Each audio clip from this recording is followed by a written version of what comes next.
Alô?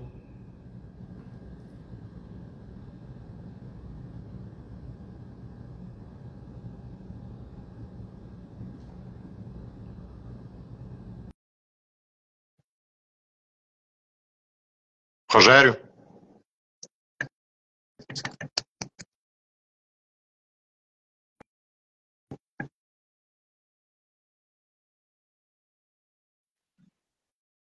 Olá, meu caro Ari. Tudo bem? Tudo bem?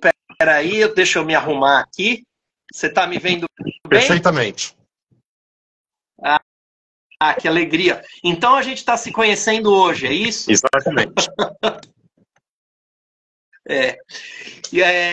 Eu estou muito feliz de estar aqui contigo, Ari.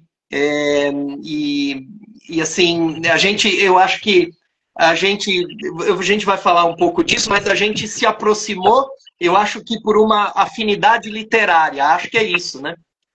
Pelo fato de nós estarmos juntos no mesmo livro. Não é isso? Mas eu acho que é mais do que isso. Eu acho que é mais do que isso, Ari. Eu acho que. Eu estava dando uma olhada nos autores e autoras que os nossos parceiros de antologia escolheram. E Sim. século XIX, eu acho que praticamente só eu, você e mais um ou outro autor escolheu. Sim. A gente. Eu fiquei pensando assim, como é que eu vou começar essa conversa com a Ari? Porque eu tenho muitos caminhos para falar com você. O Itamaraty é um deles. Eu dei muita aula em preparatório para o concurso de admissão à carreira diplomática. Essa foi uma coisa que eu fiz durante muitos anos na minha vida. Eu notei hoje de manhã que um colega meu, que foi meu aluno no Instituto Rio Branco, o Léo Cardotti, clicou no teu Instagram quando você anunciou que ia ter essa live entre você e eu. Eu suponho, então, que o Léo tenha sido teu aluno.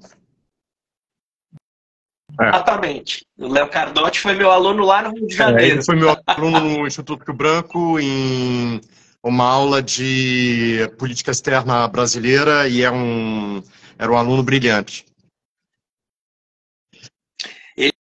Ele é brilhante mesmo. Mas eu acho que a gente pode. Vamos pela literatura. E eu queria começar, Ari, porque é claro que eu fui pesquisar os teus textos, aquela tua página que tem textos maravilhosos, especialmente aquele que você me mandou, que eu acho que depois a gente fala dele. Mas você tem uma família que te levou para a literatura, é isso? Porque o meu pai escrevia. Meu pai morreu em 98 e ele escrevia. E talvez isso tenha sido até uma razão para eu demorar para escrever, quer dizer, para demorar para querer ser publicado. Porque eu sempre escrevi, mas já desde a infância. Mas eu nunca quis publicar, eu nunca quis ter de mandar nada para a editora. Eu nunca quis ser censurado, eu nunca quis ser criticado.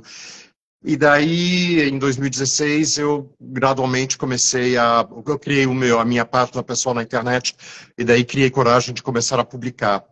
E daí, com o tempo, os textos foram se tornando mais literários mesmo, mais elaborados. E tem um avô também que foi professor de matemática, é isso? O pai do meu pai. Com muitos livros publicados também, né? Eu encontrei isso sim. também. Eu tenho até alguns aqui numa estante, não nessa estante que está aqui atrás, mas numa estante lateral. Eu tenho alguns deles aqui. E, aliás, estou vendo mais um numa outra estante ali na minha frente. Pois é. Essa história, você falou que só você e eu escolhemos autores do século XIX. No meu caso, foi um pouco uma coincidência. Depois eu vou querer saber por que você juntou o Raul Pompeia e o José Lins do Rego. No meu caso, o Castro Alves foi Quando o Alexandre Stout me convidou para participar dessa antologia, o Gerúndio A2, aliás, eu não tenho exemplar, Rogério, porque como eu moro na Malásia, eu não recebi um exemplar, se você tiver... isso. Quando o Alexandre me convidou, vários dos autores que poderiam me interessar já estavam tomados, inclusive os José Lins do Rego, por você.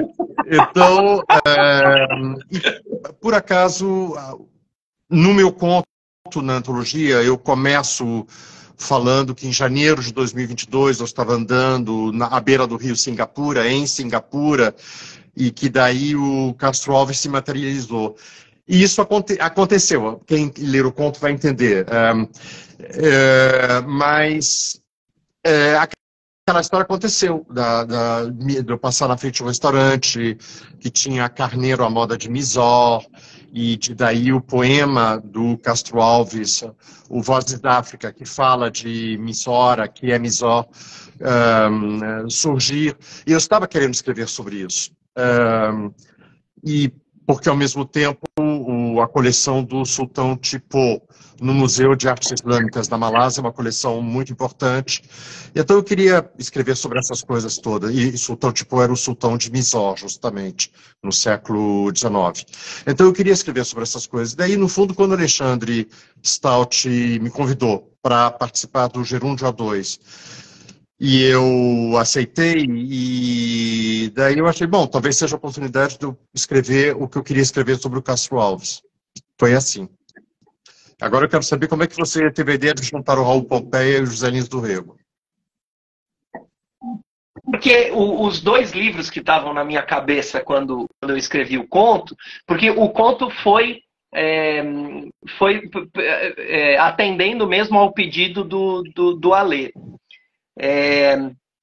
Eu estava mais ou menos, foi um pouquinho depois, mas esses dois livros, o Doidinho, porque o que estava na minha cabeça quando eu escrevi o conto não era o Menino de Engenho, que é um dos seus livros preferidos. Depois a gente fala dele. Mas é o Doidinho, que é o livro seguinte, né? O Menino de Engenho é com o narrador, o Carlos de Melo, criança mesmo, né? E o Doidinho é com ele na escola. Então, o que tinha em comum entre o Doidinho do Zé Lins e o Ateneu, do Raul Pompeia, era a escola. Porque eu, depois de 30 anos dando aula, eu parei de dar aula em 2022. Né? Eu fiquei 30 anos na sala de aula, dei aula em escola de criança, escola, faculdade, pós-graduação, escola pública, escola privada, preparatório para o CACD, para o concurso de admissão à carreira diplomática, preparatório para o vestibular, preparatório para outros concursos. Enfim, fiquei 30 anos na sala de aula e em 2022 eu parei de dar aula. E isso, para as pessoas, pode parecer uma coisa assim, mas para mim foi porque ser eu e ser professor eram duas coisas meio misturadas, assim. Então, eu passei o ano de 2022 pensando nisso, em qual era a minha relação com a escola, quando as pessoas diziam, pô, mas por que você é professor, você ganha mal e tal... Eu dizia, por exemplo, que eu não quero ir embora da escola. Eu não quero sair da escola. Eu gosto demais de escola. Gosto do ambiente, gosto das pessoas, gosto dos professores, gosto da sala dos professores, gosto dos alunos. Porque sempre que você fala que você é professor, as pessoas dizem, mas os alunos devem ser terríveis e tal. E eu claro que em 30 anos é inevitável você ter problema com algum aluno. Mas foi o que eu menos tive. Problema com o aluno foi o que eu menos tive. Eu adorava os alunos. Tenho muitos amigos hoje, Léo Cardotti é um deles, que se tornaram meus amigos. Tem um que acabou de entrar aí, chamado Pedro, que é outro bom amigo que eu tenho, Pedro Ferraz, apareceu aí, acabou de aparecer o nome dele. Então eu tenho muitos bons amigos, mas eu saí da sala de aula. Então, o que estava na minha cabeça, que é o ponto de encontro entre esses dois autores, é a escola. Mas a escola é muito traumática para o Zé Lins, quer dizer, para o narrador do Zé Lins e para o narrador do Raul Pompeia. E é claro que depois de 30 anos, por que eu saí? Por um milhão de questões que não cabem aqui. Mas era a escola que estava na minha cabeça, primeira coisa. E segundo, são dois autores que eu gosto muito, assim. Tanto o Zé Lins, todo o ciclo do Carlos de Mello até o Fogo Morto, Eu gosto de todos esses livros. Eu gosto muito das crônicas de futebol do Zé Lins, tanto que depois você podia falar um pouco, né? É uma carta do seu pai, né? Depois você fala isso, por favor. Eu gosto muito das crônicas futebolísticas do Zé Lins, a relação que ele tem com o Flamengo. Eu acho muito interessante. E o Raul Pompeia é aquele livro, o Ateneu é daqueles da vida. Sim. Então aí eu resolvi juntar os dois e a escola e pronto, foi isso. Certo. Eu gosto muito do Menino de Engenho, há muita coisa ali com a qual eu me identifico. A figura do avô eu me identifico muito. Inclusive, no texto que você mencionou, o Capitu Garota de Ipanema, a Garota de Ipanema, que é um texto que eu escrevi.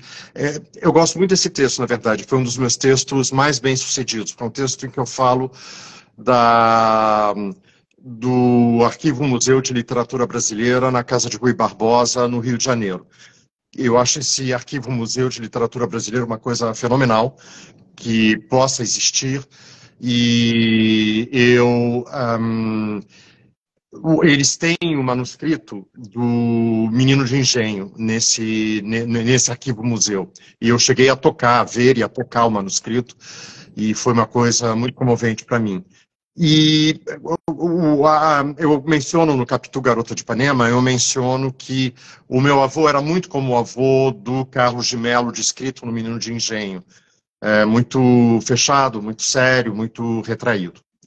E ao mesmo tempo muito imponente. Meu avô era meu avô materno, pai da minha mãe. O meu avô tinha uns 2 metros de altura, era um gigante, e era uma pessoa muito afável, mas também muito fechada e muito pouco comunicativa. Ele, inclusive, na mesa, quando a gente almoçava na fazenda, em Minas, quando ele queria algum prato, ele apontava, ele não pedia, ele apontava com o dedo e a gente tinha de adivinhar se era a couve, o feijão, o que ele queria. Muito bem. A questão com o José Lins do Rego é que ele era muito amigo do meu outro avô materno. Eu tive 2 avós maternos, por razões que são explicadas no Capitu, a Garota de Ipanema. E o meu segundo avô materno, que é quem realmente criou a minha mãe, ele era muito amigo do Zé Lins do Rego. E a minha mãe, a primeira vez que a minha mãe foi à Europa, foi para ir à Copa do Mundo na Suíça, quando ela tinha 15, 16 anos, com o meu avô e o Zé Lins do Rego. Meu avô também era do Flamengo, ele foi a vida toda do Flamengo, e ele era diretor também a vida toda, diretor de árbitros da CBD, depois CBF, e ele também escrevia no Jornal dos Esportes, e quando o Zé Lins do Rego morreu, ele escreveu uma crônica muito bonita, que torna o Zé Lins do Rego muito presente. Ele fala da afabilidade do Zé Lins do Rego, e era uma crônica para homenagear o Zé Lins do Rego 1 ano depois da morte do Zé Lins do Rego, que o meu avô escreveu. E é uma coisa muito bonita, porque ele diz da dor ainda que os amigos sentem, com a ausência dele, da impossibilidade de vê-lo. Eu acho isso muito bonito, porque eu acho que isso é uma coisa pela qual todos nós passamos. O Borges tem uma frase muito bonita num dos textos do Sete Noites. Eu acho que o texto sobre o budismo, ele diz que uma das coisas mais duras da vida é ter de viver longe das pessoas de quem você gosta. E todos nós, é a experiência do ser humano, ter de viver longe das pessoas de quem nós gostamos, por diferentes razões. Então eu acho essa crônica do meu avô homenageando os Zé Lins do Rego muito bonita. E eu quis resgatá-la também no texto sobre o Museu Arquivo de Literatura Brasileira. Porque, no fundo, esse Capitu, A Garota de Ipanema, é um título que eu pego de uma crônica do meu pai, mas, na verdade, o texto é para homenagear o Museu Arquivo de Literatura Brasileira. Uhum. que é um dos lugares mais encantadores do Rio de Janeiro, né? Eu me lembro exatamente o período que eu estava dando aula para o CACD, eu estava morando mais no Rio do que em São Paulo. Semanalmente eu vinha a São Paulo, mas eu ficava 2 dias e já ficava no Rio de novo. Esse lugar é uma joia ali no meio do Rio, né? De acervo, de espaço de pesquisa, espaço de estudo, é uma beleza aquilo. Você mesmo fala disso nesse Sim, é um lugar muito bonito. A Casa de Rui Barbosa é um lugar muito bonito, que aquilo possa existir no caos urbano que é o Rio de Janeiro, é uma coisa muito bonita, porque o museu, na casa principal você tem o Museu do Rui Barbosa, que é uma coisa muito evocadora do Rui Barbosa, e, aliás, a biblioteca dele, que era maravilhosa, está ali, você pode ser visitada. Daí você tem um jardim, que é um lugar incrivelmente simpático e bucólico, em plena Rua São Clemente, em Botafogo, no Rio de Janeiro, e atrás você tem o prédio do Museu Arquivo de Literatura Brasileira, Arquivo Museu de Literatura Brasileira. E é comovente, porque eles têm também aquelas peças, a poltrona que pertenceu ao Manuel Bandeira. Então, é comovente. E, aliás, eu nunca fui lá, houve um período que eu ia muito lá, agora, estando na Malásia, eu não posso ir. Mas houve um momento entre 2016 e 2019 em que eu ia muito lá, porque eu estava fazendo uma pesquisa sobre o arquivo do meu pai, justamente, que o meu pai doou para o Arquivo Museu de Literatura Brasileira. E lá no museu, eu nunca fui ao Arquivo Museu que eu não visse jovens pesquisando sobre determinados autores. Eu acho isso importante, porque o Arquivo Museu de Literatura Brasileira, na Casa do Rui Barbosa, acabou virando uma fonte muito importante para estudantes de literatura brasileira. E é uma coisa remete à outra, porque você vai lá estudar o Manuel Bandeira, o arquivo do Manuel Bandeira, daí você o que eles têm do Manuel Bandeira. Daí o Manuel Bandeira faz referência em alguma carta dele sobre um encontro com algum outro autor brasileiro, e o arquivo daquele autor também está lá, daí você pode já pesquisar aquele autor ali. Então isso é uma coisa muito importante, é um trabalho muito importante que eles fazem. E agora eu queria falar um pouco o Castro Alves, faço questão de mostrar aqui que eu estou com as obras completas do Castro Alves aqui. A edição tá encadernada, mas é uma edição relativamente rara. Organizada pelo Afrânio Peixoto, a Companhia Editora Nacional, uma edição de 44. É uma edição relativamente famosa do Castro Alves. E eu queria... Tem um trecho do seu texto no Gerúndio A2 que você fala o seguinte, que o Castro Alves veio depois na tua vida, né? Eu quero dividir contigo uma experiência que eu tenho com o Castro Alves. Quando eu estava dando aula no ensino superior, numa faculdade particular aqui em São Paulo, quando eu dava romantismo, tinha uma primeira metade de noite que eu fazia questão, e eu fiz isso há alguns anos, de ler o Navio Negreiro integralmente, de cabo a rabo, sem interromper. Então eu dava o poema para os alunos, imprimia, dava o poema para os alunos, dizia, agora nós vamos viver uma experiência... É claro que nem todos gostavam, né? Mas agora nós vamos viver uma experiência aqui um pouco diferente. Eu vou ler o Navio Negreiro de cabo a rabo, porque, e você fala disso no seu texto, porque eu acho que saborear um pouco a poesia do Castro Alves é dizê-la, falá-la, enunciá-la, declamá-la. E eu não sei, eu acho que as pessoas desvalorizam um pouco. Eu fiquei muito feliz quando eu li seu texto, porque recuperou um poeta que... Você mesmo diz, muita gente fala, mas o Castro Alves, como é que é? Acho que é do Euclides da Cunha, né? A gente gosta muito do Castro Alves, depois a gente esquece, depois ele passa. Eu acho que é o contrário. Eu cada vez mais tenho valorizado a obra do Castro Alves. E acho que tem esse movimento hoje de poesia aqui que é mundial, né? Começou na França, se eu não estou enganado, o slam, a slam poesia, em que a juventude vai para a rua e declama seus poemas e tal. Eu acho que tem muito a ver com isso. Toda vez que eu penso em slam, eu penso no Castro Alves, no centro acadêmico aqui da Faculdade de Direito aqui em São Paulo, declamando os poemas dele.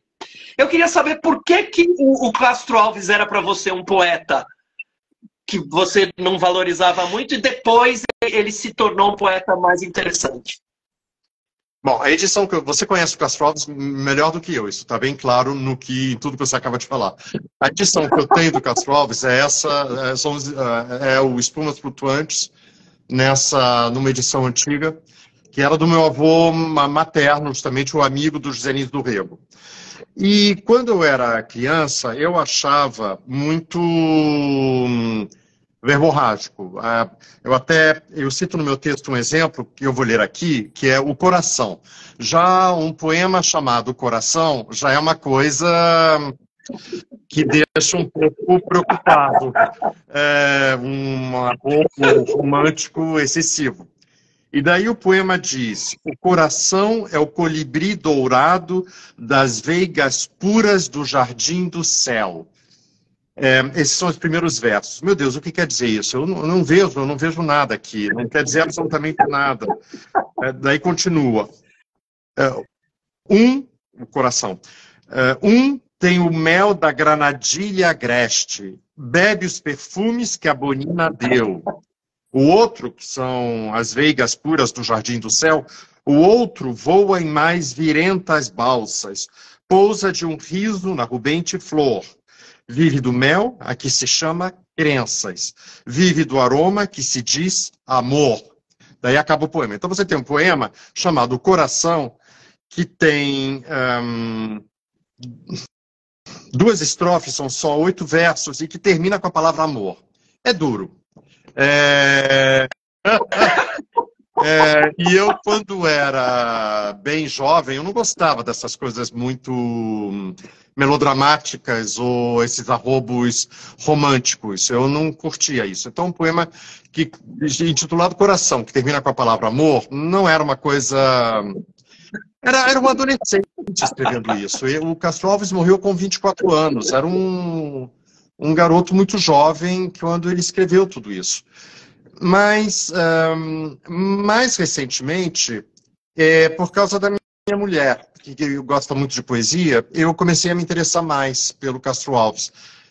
E esse dia eu achei esse dia em Singapura, em janeiro do ano passado, andando à beira do rio Singapura. Eu não quero dar um spoiler, eu não quero dizer como que o Castro Alves se materializou do meu lado, caminhando ao lado do rio Singapura, mas só porque eu vi um restaurante anunciando carneiro à moda de Missora,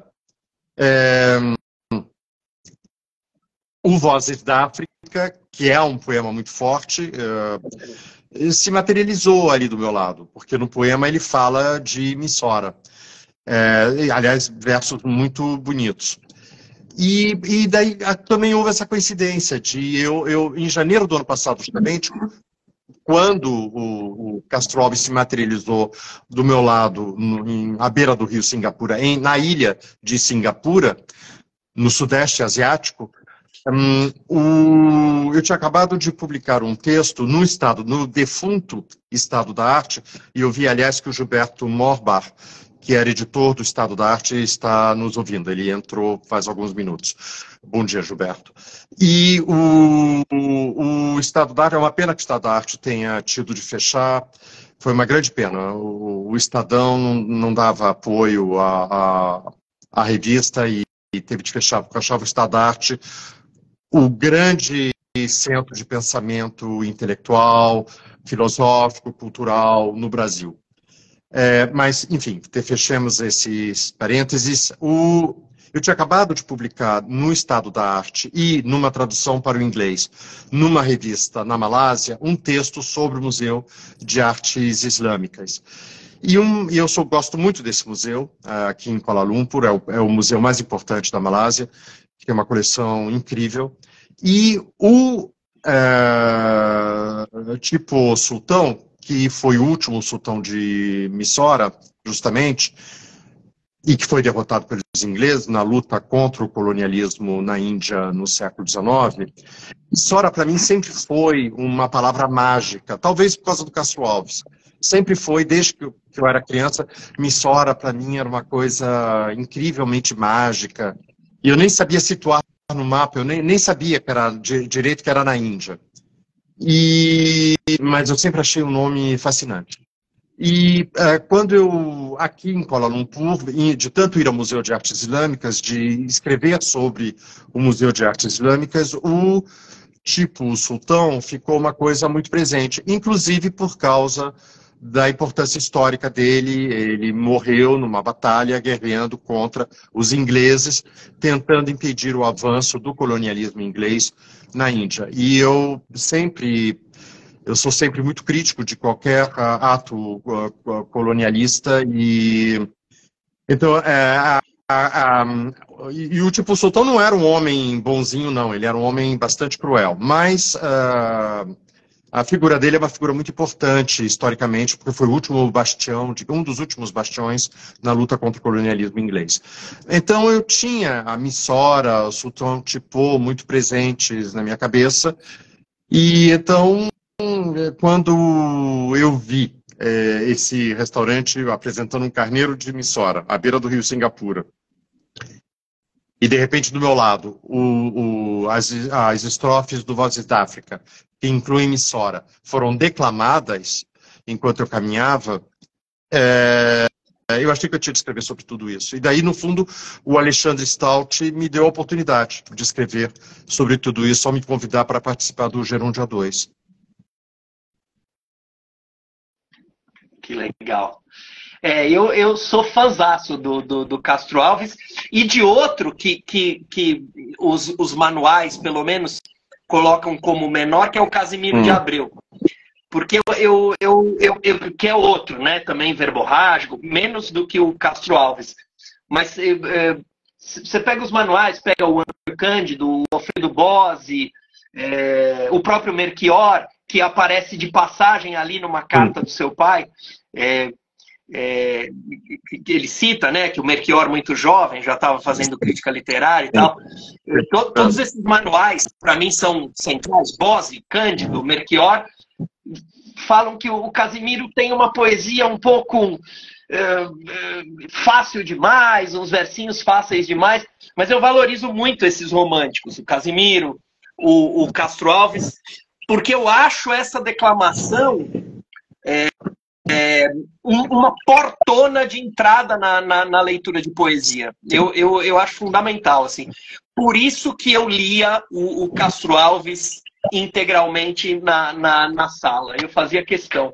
Sou muito fã do Castro Alves. Eu diria, fora o Vozes da África, o Navio Negreiro, que são poemas de mais fôlego, eu diria que o meu... Tendo lido um poema muito ruim dele, ruim a meu ver, que é o Coração, que termina isso que eu acabo de ler, que termina com a palavra amor, tem um, por exemplo, que eu também cito no meu texto, no Gerúndio A2, que é dedicado ao irmão dele, Guilherme de Castro Alves. Ele chamou o poema de A Meu Irmão Guilherme de Castro Alves. E é muito bonito, porque ele fala... Eu morei em Quito, eu servi no Equador e eu morei em Quito, e eu sempre sonhei com o Timboraço. Eu acabei nunca podendo ir, enquanto eu morei no Equador, ao Timboraço, porque a nossa filha era muito pequena e passava muito mal em viagem de carro. Então a gente viajou relativamente pouco dentro do Equador, então a gente nunca foi ao Timboraço, que não é ao lado de Quito, é longe de Quito. Havia outros vulcões perto de Quito, que a gente visitou, mas o Timboraço é longe de Quito. E o Timboraço é um dos vulcões mais famosos do mundo. E esse poema, para o irmão dele, é muito bonito, porque diz, na cordilheira altíssima dos Andes, os timboraços solitários, grandes, ardem naquelas hibernais regiões. E daí continua dizendo... dos lábios sangrentos da cratera que a avalanche vacila aos furacões. E daí tem um verso que fala que quando a lava começa a cair do vulcão, a escória rubra resvala dos ombros friorentos do vulcão. Eu acho isso lindo, os ombros friorentos do vulcão. É uma imagem belíssima. E, ao mesmo tempo, na página ao lado, eu estou vendo aqui que existe o poema Quando Eu Morrer, que eu também menciono no meu texto sobre o Castro Alves no Gerúndia 2, que diz, falando de um túmulo, que um túmulo, no fundo, está ali aberto e que vai receber qualquer um. E daí diz, corre nas veias negras desse mármore, não sei que sangue vil de Messalina. A cova, num bocejo indiferente, abre ao primeiro a boca libertina. Isso é muito bonito, porque daí você já evoluiu muito do poema Piegas, que fala do coração, do amor. Isso aqui é muito... poderia ser uma coisa do Baudelaire, uma coisa muito... uma imagem muito viva, muito chocante, e ele usa palavras como Messalina, bocejo indiferente, abra ao primeiro a boca libertina.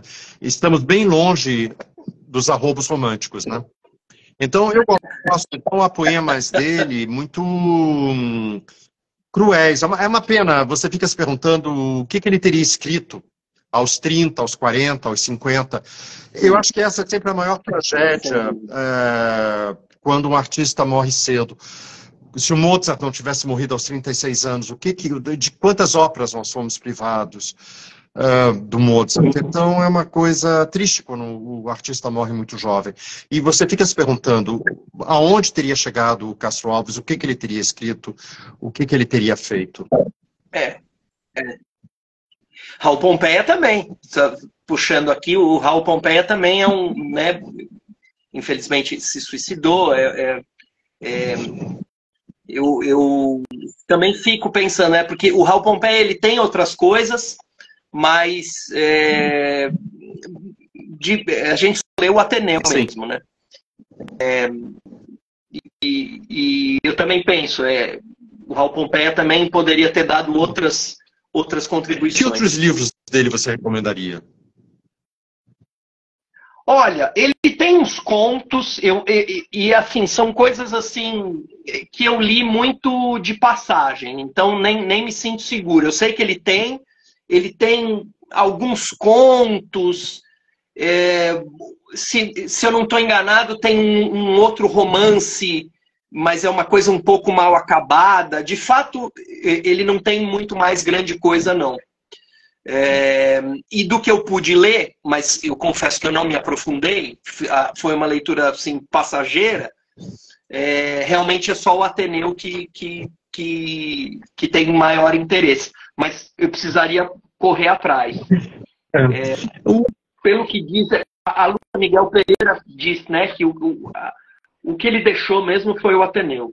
Eu não leio o Ateneu desde que eu era adolescente, mas a lembrança que eu tenho, eu verifiquei ontem que o livro é de 1888, né, se eu me lembro direito, final do Império. É uma coisa meio surpreendente. A lembrança que eu tenho de ler o livro na adolescência é que era uma coisa meio surpreendente, que naquela época esse livro pudesse ter sido escrito e publicado, porque é um livro muito atual. E com aspectos muito...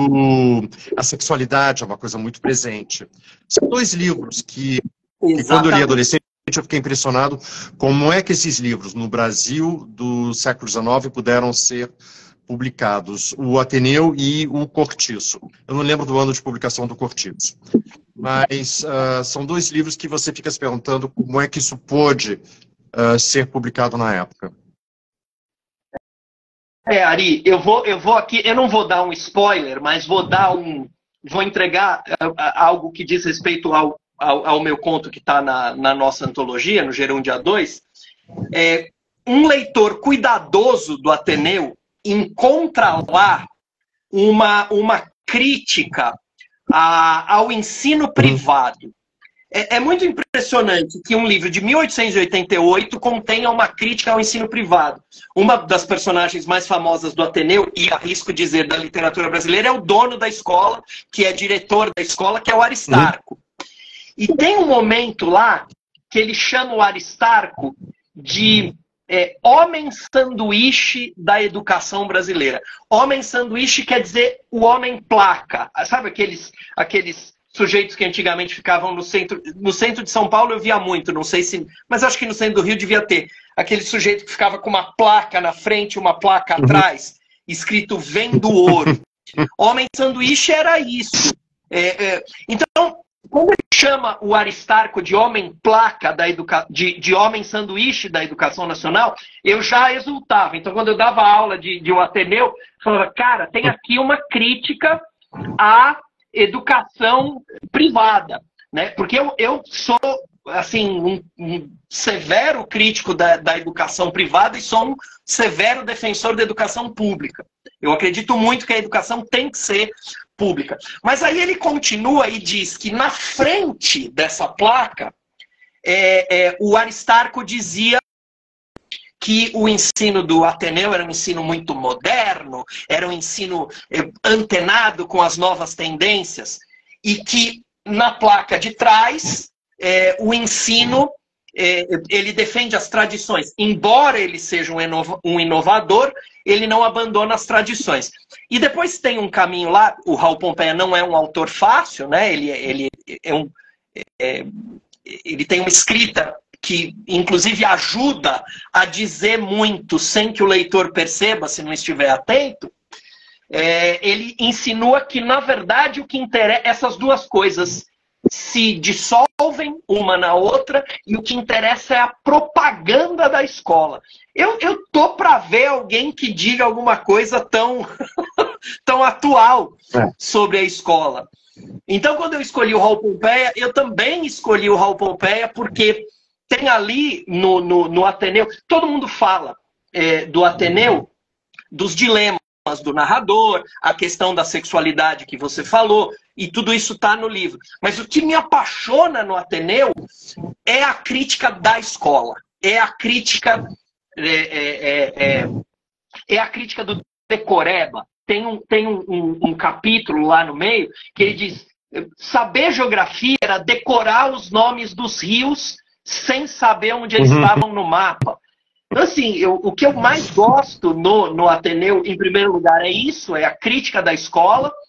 E no ano em que eu abandonei a sala de aula, fazer um conto com esse livro foi foi meio uma vertigem, assim, porque eu digo para todo mundo, eu saí da sala de aula em paz, cumpri minha missão, continuo amando dar aula, embora não dê mais aula, e eventualmente volto. Mas é claro que depois de 30 anos, eu acabei vendo coisas que eu não gostaria de ver. E então tem uma crítica ali à escola. Sim. Que me apaixona assim, no Ateneu, que me parece muito atual. Ele viu, sei lá, um pouquinho antes da última década do século XIX, essa mercantilização absoluta do ensino que a gente vive hoje. Desculpa, né? Já falei demais, já tomei o discurso. Não, mas uma coisa... Não, na verdade, o que você diz é interessante, porque sim, ele critica a mercantilização da escola, mas enquanto você falava, o que você falou me fez pensar que sem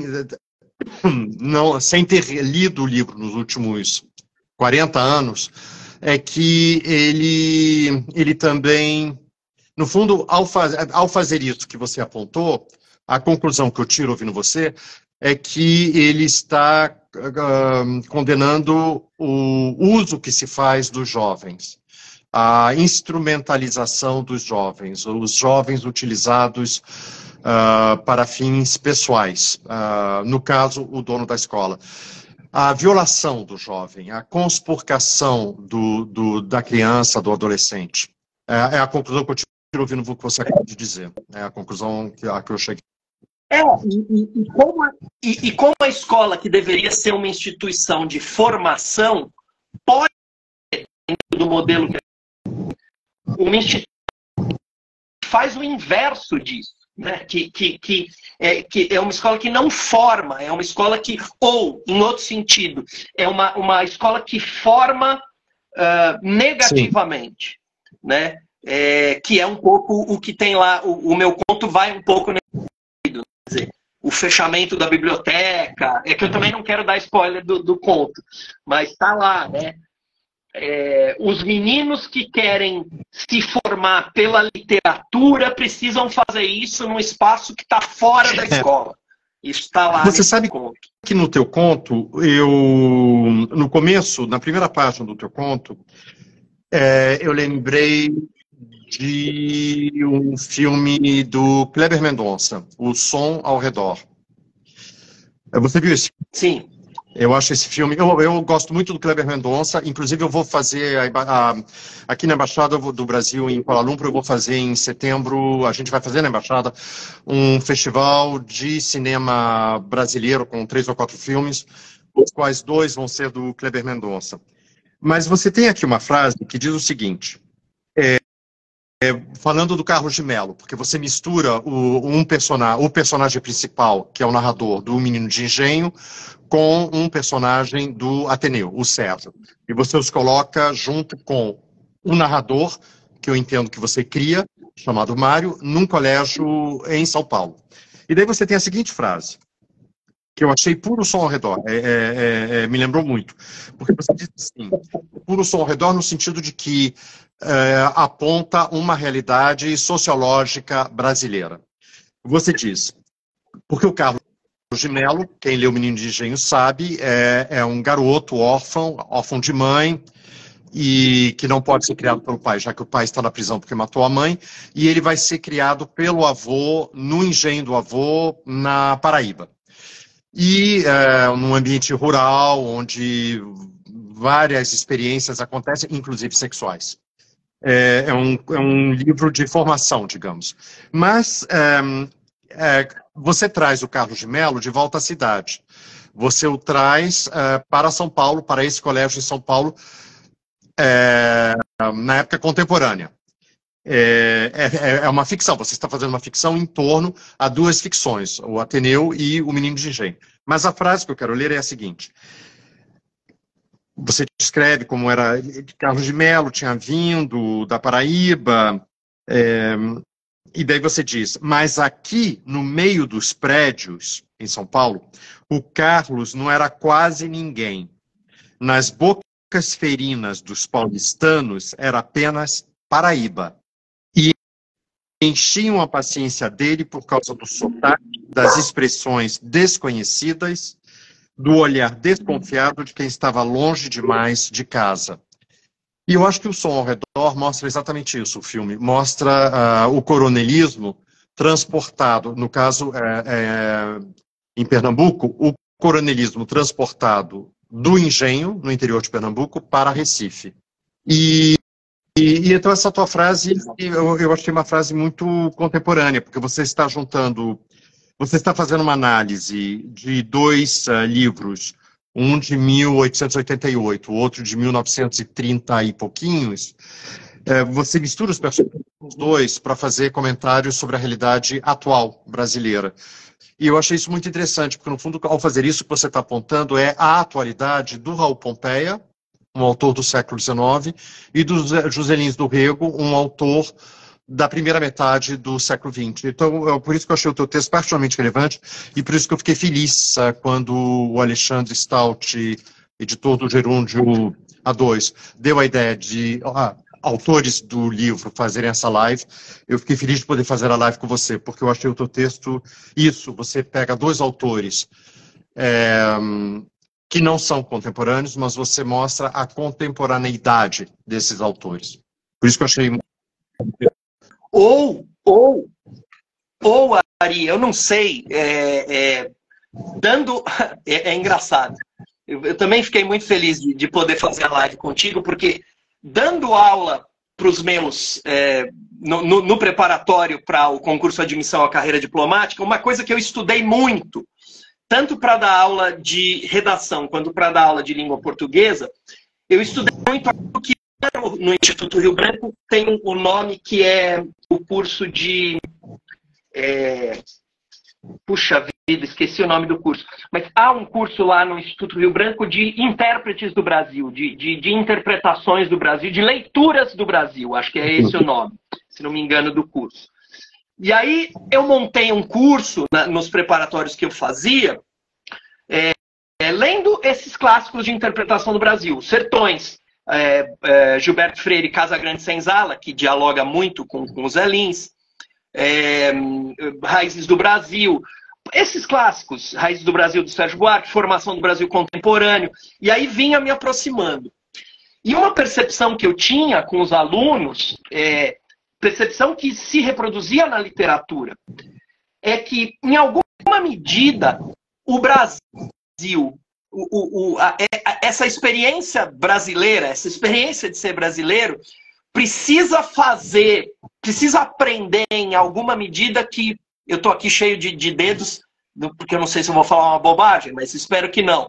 Mas parece que essa experiência que a gente chama de experiência brasileira, a cada passo que ela dá no sentido do futuro, do progresso, ou sei lá, alguma coisa assim, no sentido do que virá, ela aprofunda a sua experiência mais conservadora.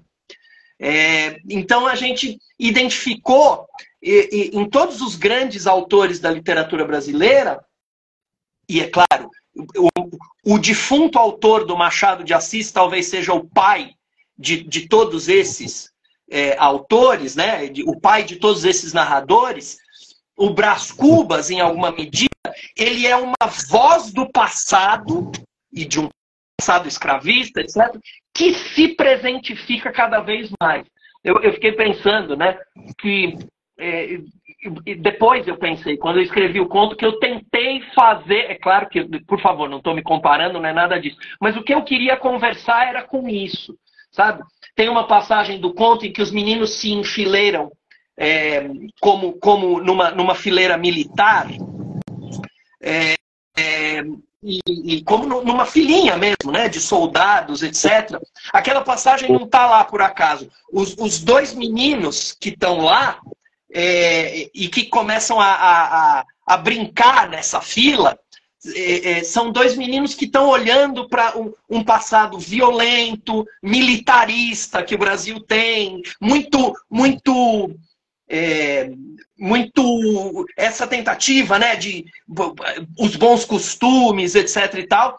E aqueles dois meninos estão ali vendo todo mundo enfileiradinho, certinho, e estão dando tapa na cabeça dos garotos que estão na frente. Porque eu vejo muito isso no Brasil. Uma impossibilidade de a gente avançar, porque tem um passado mal resolvido que não anda, que não deixa a gente andar. Essa era uma percepção que eu tinha nesses cursos. E que eu, às vezes... É porque realmente eu acho que para dar forma literária para isso, só um cara grande que nem o Machado de Assis ou o Guimarães Rosa, seu colega, só esses grandões mesmo conseguem fazer isso. Mas eu tento conversar com isso. Aliás, eu queria fazer uma pergunta aqui, Ari. Que água é essa que vocês bebem no Itamaraty que faz todos vocês escreverem bem? Me conta, por favor, o que é isso? Vocês... eu não sei. É muita gente. Um jovem colega, diplomata, que eu não conheço, mas que agora eu sei que está trabalhando com a Eugênia, minha mulher, na Embaixada em Singapura, comentou que o título da matéria no Rio Branco é Leituras Brasileiras. João Nacará. Leituras brasileiras. Exato. Daqui a pouco a gente vai ter de acabar, porque eu acho que a live só dura 1 hora, e a gente já está falando há 50 minutos, o Instagram vai nos cortar. Mas eu acho que devia agradecer ao Alexandre Stout, o editor da editora Folha de Relva, e que teve a ideia de fazer esse livro Gerúndio 2, porque eu achei uma ideia muito... útil e muito importante você botar autores vivos escrevendo ficção ou não ficção sobre em textos bem curtos sobre outros autores brasileiros vivos ou não. E eu achei que ficou uma coisa extremamente interessante, porque você permite isso. O teu texto, por exemplo, recupera a atualidade do Raul Pompeia e do José Lins do Rego. Eu gostei muito, por exemplo, eu até imprimi para trazer aqui, eu gostei muito do texto da Maria Valéria Rezende sobre o Carlos Drummond de Andrade. Eu achei esse texto muito engraçado, esse texto é muito bom, é um texto muito inteligente e eu sei que você conhece ela, que você é amigo dela, não é isso?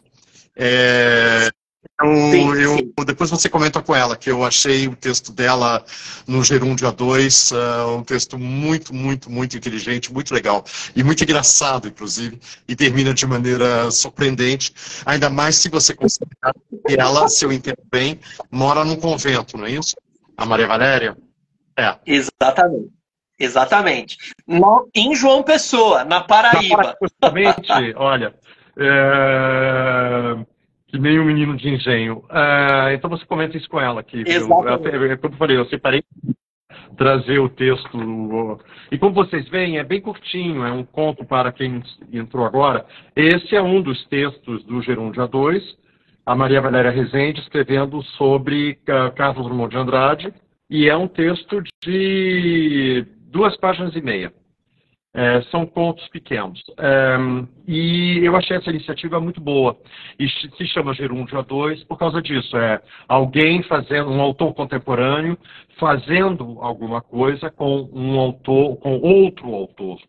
Como eu falei, alguns livros. Eu gostei do Nazarian, do Santiago Nazarian, falar sobre o Drauzio Varela.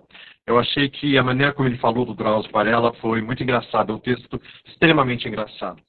E eu acho que é um livro útil. Inclusive, a editora, Folha de Real, enquanto a gente falava, fez um comentário aqui na nossa live dizendo que vai, como a gente falou do Arquivo Museu de Literatura Brasileira na Casa de Rui Barbosa, no Rio, o Folha de Real entrou dizendo que vai mandar um exemplar do livro para o Arquivo Museu de Literatura Brasileira. Eu acho essa uma ótima ideia.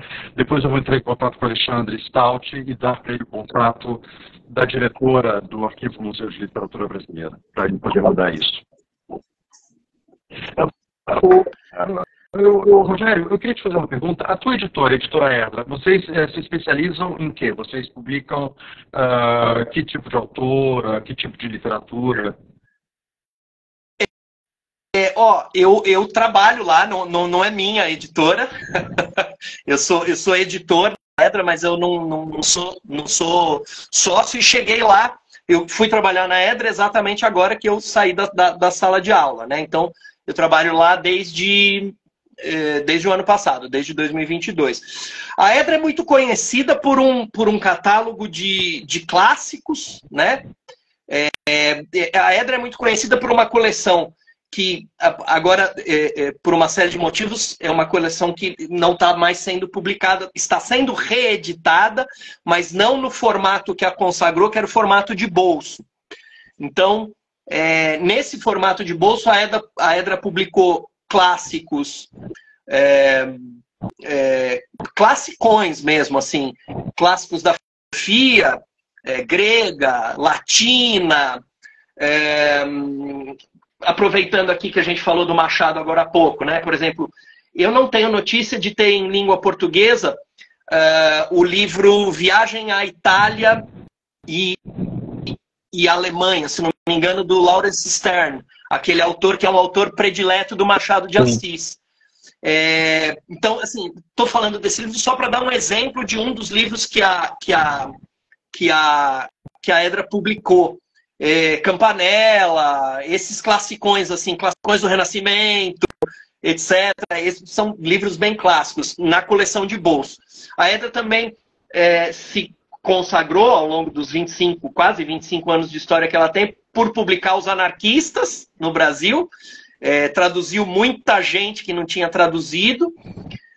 Por exemplo, aqui no Brasil, por exemplo, a Emma Goldman, que é uma anarquista de origem ucraniana, se não me engano, mas que se tornou conhecida nos Estados Unidos. Acabamos de publicar no ano passado alguns textos incríveis da Emma Goldman. A Edra, ela gosta de publicar os clássicos à luz das discussões contemporâneas. Agora, no ano passado, a Edra começou uma publicação que eu acho que é fundamental para o Brasil. Inclusive, o organizador dessa coleção estava nos assistindo, que é o Bruno Lima, que atualmente é pesquisador no Instituto Max Planck, lá em Frankfurt, na Alemanha.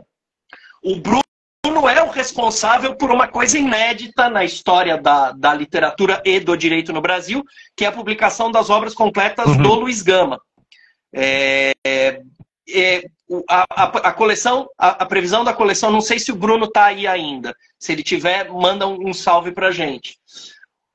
A coleção tem a previsão de 11 volumes, publicamos 4 de 600 páginas. Aí é uma coisa inacreditável